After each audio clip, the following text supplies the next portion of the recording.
атым Жайналиев Канат. Улуу Тала жоругуна биринчи жолу келип, биринчи жолу кайра байгытып атам да. Мен үчүн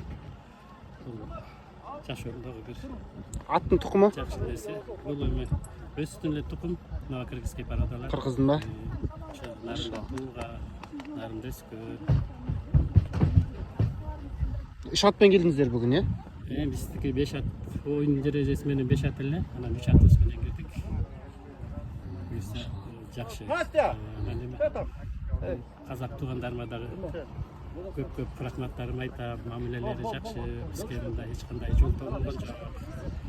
Сыйда саламдашып, 5 күн талаада жүрдүк, аралашып, чогуу тамак ичип, бирибиз менен бири сообщение кылып, таанышып. Енді бауырлас халықпыз ғой енді, ағайымыз. Ошону бауырлас калктыгыбыздын эмеси көрүндү да өздөрү. Рахмат. Сіздерге рахмат келіп осы қатысқандарыңызға.